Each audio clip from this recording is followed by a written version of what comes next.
La Comisión Europea parece estar estudiando la legalidad del pago en rublos del gas ruso, hasta el punto de que las noticias que en principio se han filtrado son que pagar en rublos el gas ruso supondría una violación de las sanciones y por lo tanto un peligro para las empresas que lo hagan de ser a su vez castigadas por parte de la Unión Europea.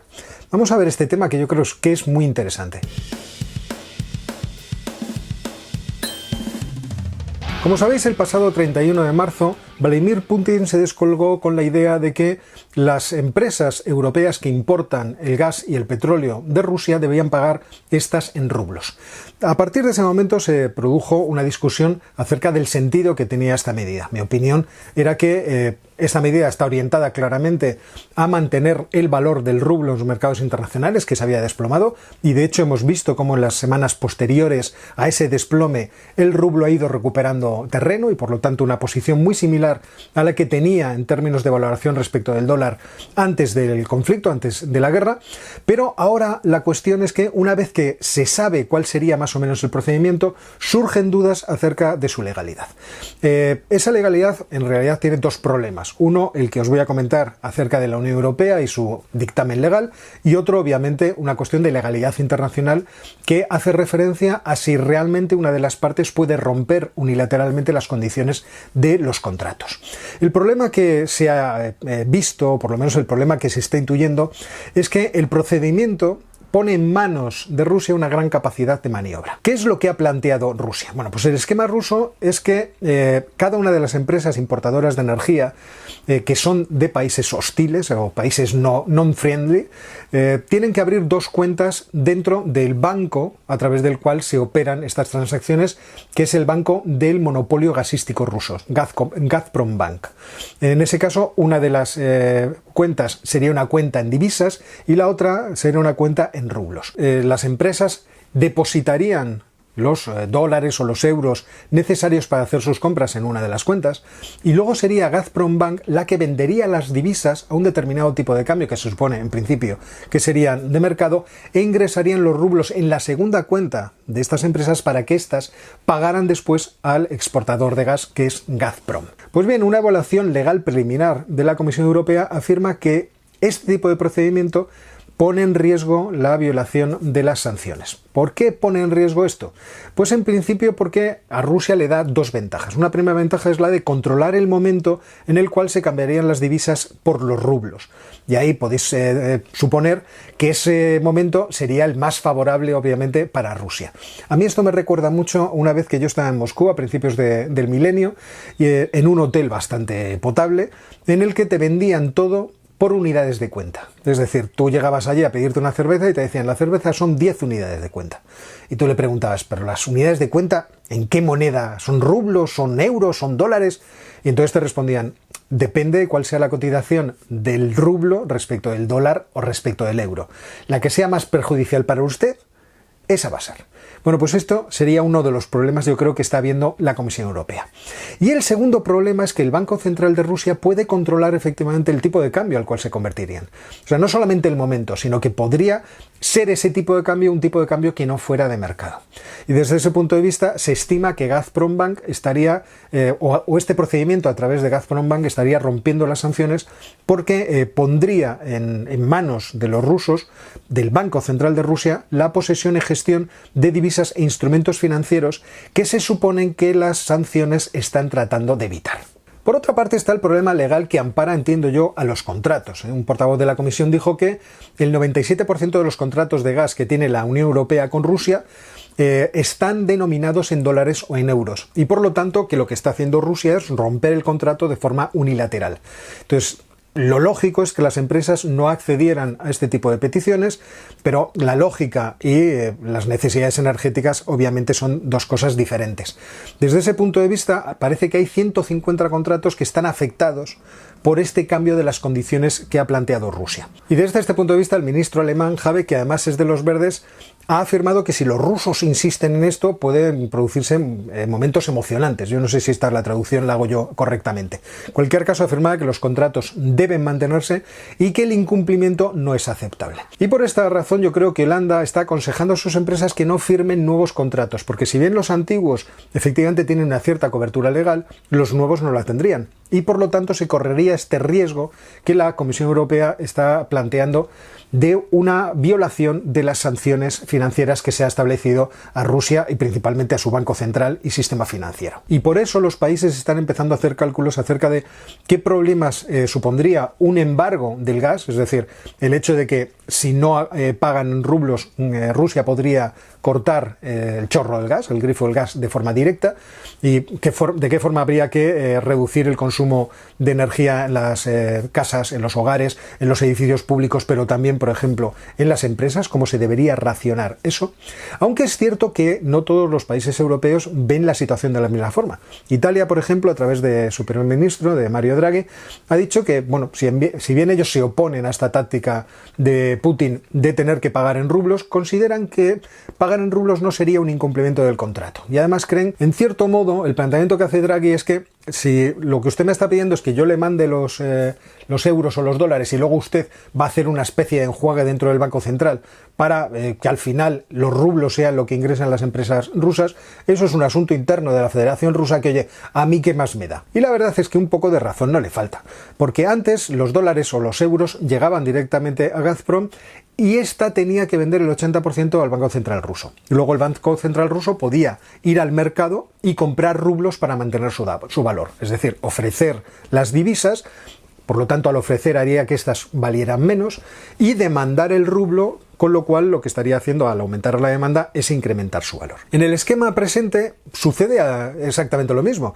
Los euros o los dólares quedan depositados en el banco, Gazprom Bank hace la operación de vender ese tipo de divisas demandando rublos y por lo tanto haciendo que su valor se incremente, y aquí paz y después gloria. Quizá la ventaja que tiene en este caso la operación es que al hacerse directamente con el Banco Central de Rusia, el Banco Central adquiere los dólares o los euros y a cambio le está dando a Gazprom los rublos. De tal forma que, por así decirlo, todas las monedas quedan en casa. Porque, efectivamente, si se compraran en el mercado internacional, en el Forex, pues podríamos tener la situación de que yo estoy vendiendo los dólares o los euros a cambio de rublos que están en el mercado internacional y esos podrían estar en manos de agentes extranjeros, es decir, por ejemplo, de países extranjeros. De tal forma que ellos se quedarían los dólares y los rublos acabarían en manos rusas. De esta forma toda la operación se produce dentro de Rusia y se asegura que tanto los rublos como los dólares queden dentro del país mientras que la energía sale fuera.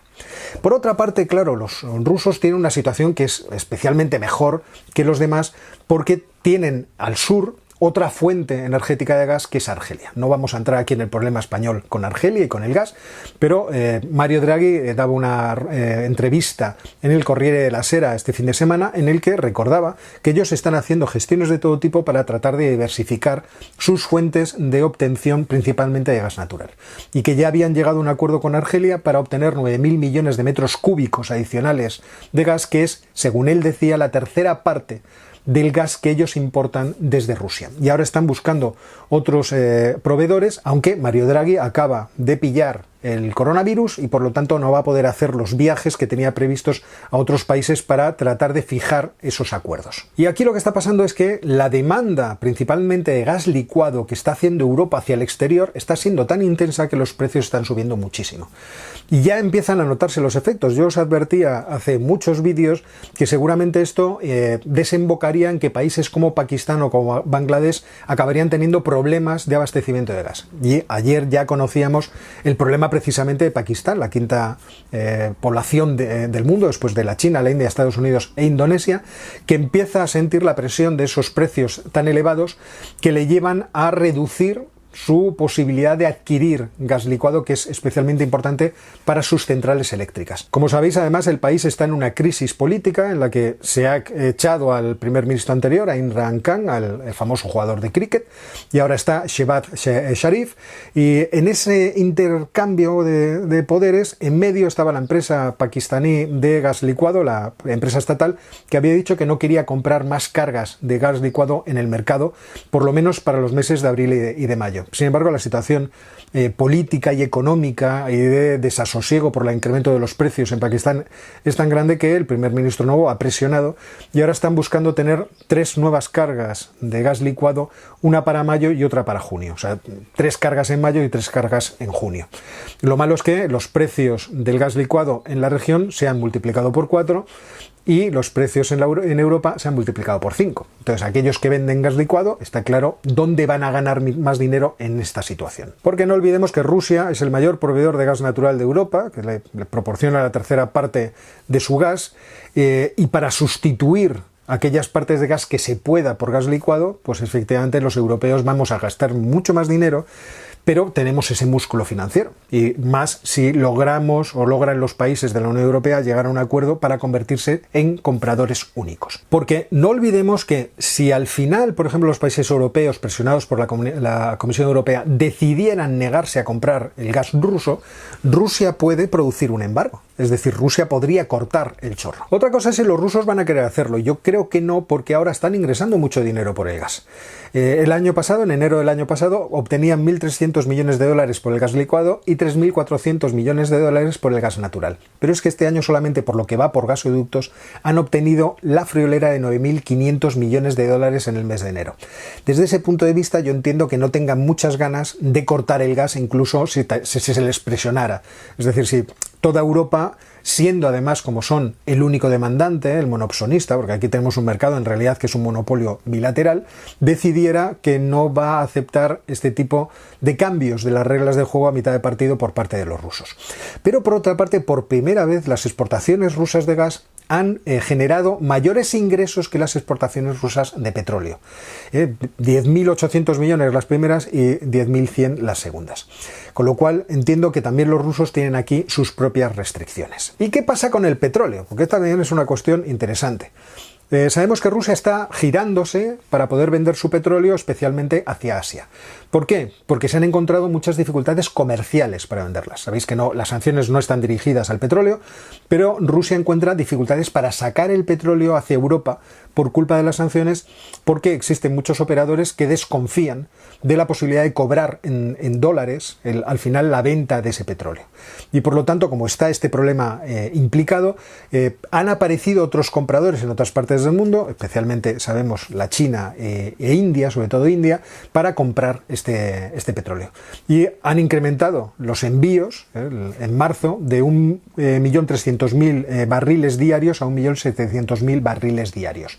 Por lo tanto, Rusia está girando. Por otra parte, sabemos también que han crecido las exportaciones de Rusia hacia China, un 12,8% en marzo, lo que implica un 27% en el primer trimestre de este año respecto del primer trimestre del año anterior, y que principalmente lo que les están vendiendo es, pues ya sabéis, la tríada mágica, el carbón, el gas y el petróleo, pero también alimentos.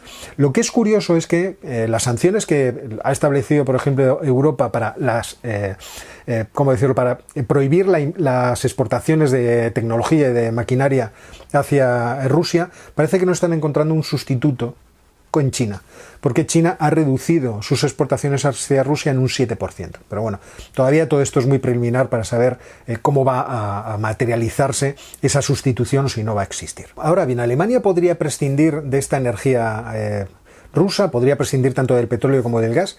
Ya he comentado en alguna ocasión en televisión que la caída que se produciría en el Producto Interior Bruto, según estiman los institutos de investigación económica alemanes, vendría a ser del 6,5% en los próximos 2 años. Es decir, una recesión de 3 y pico por ciento en cada uno de los próximos 2 años. De 2022 se produjera ahora mismo y de 2023.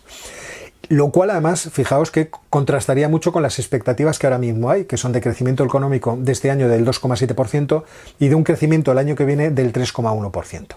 Pero además existen otras cuestiones, por así decirlo, de limitaciones físicas de poder prescindir o no del petróleo. No es solamente que Alemania sea el país de la Unión Europea que depende más de Rusia, por ejemplo, para el diésel, ¿no? El 74% del diésel que importa Alemania viene precisamente de Rusia, el 60% por ejemplo en el caso de Polonia, el 51% en el caso de Turquía y España solamente un 11%. O sea, no es solamente esto, es también que el 27% de las importaciones de petróleo que hace Alemania vienen de Rusia, por lo menos el año pasado, en 2021. Y el problema que se le plantea aquí a Alemania es que ellos no importan el petróleo a través del mar, a través de petroleros, sino que lo importan a través de oleoductos, principalmente el Druzhba, el oleoducto de la Amistad, que es un oleoducto de la época soviética, el más largo del mundo, que desemboca en la ciudad de Schwedt. La ciudad de Schwedt está, me parece, al noroeste de Berlín, muy cerca, debe estar a 150-180 kilómetros de distancia, hora y media conduciendo, y todo la gasolina, por ejemplo, que se utiliza o que utilizan los habitantes de Berlín o de Brandenburgo provienen de esa refinería. Por otra parte, otras refinerías como la de Leuna, que es propiedad de Total, de la empresa francesa, también dependen del petróleo que proviene de ese oleoducto. Cerrar, por lo tanto, las importaciones de petróleo le plantearían un problema enorme a Alemania, porque no tendría la forma de poder sustituir el crudo para que llegara a las refinerías y por lo tanto poder disponer del crudo refinado que necesita todo su sistema de transporte, pero también su sistema productivo.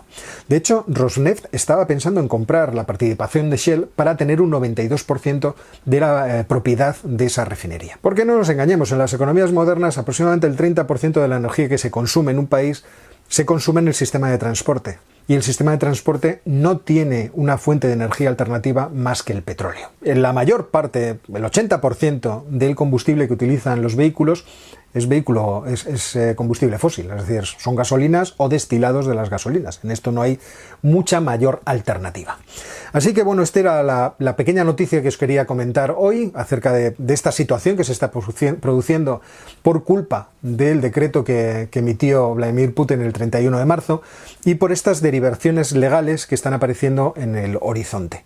Y también para comentar lo que yo creo que es a día de hoy una imposibilidad. La imposibilidad de que, por ejemplo, Alemania pueda prescindir de la compra de petróleo que le hace a Rusia. A pesar de todo, a pesar de que nosotros pudiéramos pensar, bueno, si dejamos de comprarle el petróleo a Rusia, alguien comprará el petróleo ruso y por lo tanto nosotros podremos comprar el petróleo que esos otros compraban a otros proveedores. Las cosas no son tan sencillas.